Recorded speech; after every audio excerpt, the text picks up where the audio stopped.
তারপর দেখেছেন ছাত্র নেতা তার কর্মীকে শাসন করেছেন, হয়তো সরিয়ে দিয়েছেন বা তাকে একটু রাগান্বিত করেছেন, ওইটা এআই দিয়ে এডিট করে দিয়েছে, গলা চেপে দিয়েছেন ছাত্র দলের নেতা সাধারণ শিক্ষার্থী। কাজে সোশ্যাল মিডিয়ায় এই বিভ্রান্তি এবং অপপ্রচার রোধে আমি মনে করি যে ছাত্র দল সহ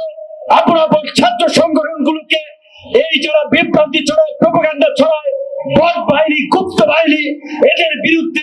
একটা সচেতনমূলক ক্যাম্পেইন ওপেনলি অপারেট করা দরকার। এখানে আমাদের যে একজন ছাত্র নেতৃবৃন্দ বলেছে জুলাইয়ের পরে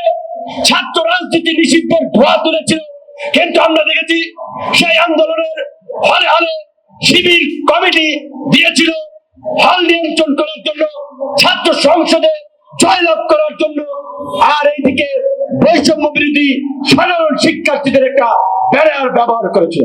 কাজী আমি এই জামাত শিবিরের ওপেন রাজনীতিকে আমি স্বাগত জানাই, অ্যাপ্রিসিয়েট করতে চাই, কিন্তু এই ধরনের এই গুপ্ত কার্যক্রম এগুলো আমি পরিহার করার আহ্বান জানাই। আজকে সংসদে দেখেন বাইরে যদি উত্তপ্ত বক্তব্য হয়, বক্তব্যের শেষে এই পারে প্রধানমন্ত্রী, ওই পারে বিরোধী দলের নেতারা সব এই অধিবেশন শেষে অত্যন্ত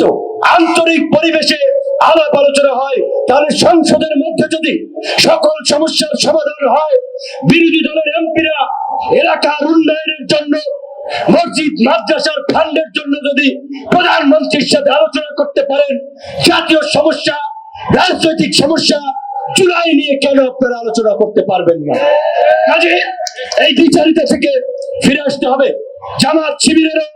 ত্যাগ রয়েছে, আমি সম্মান করি, রেসপেক্ট করি, কিন্তু জামাত শিবিরের অতীত রাজনীতি বিশ্লেষণ করলে দেখা যায় মাঝে মাঝে তারা কিছু ভুল সিদ্ধান্ত নেয়, যার জন্য গোটা জাতিকে খেসারত দিতে হয়।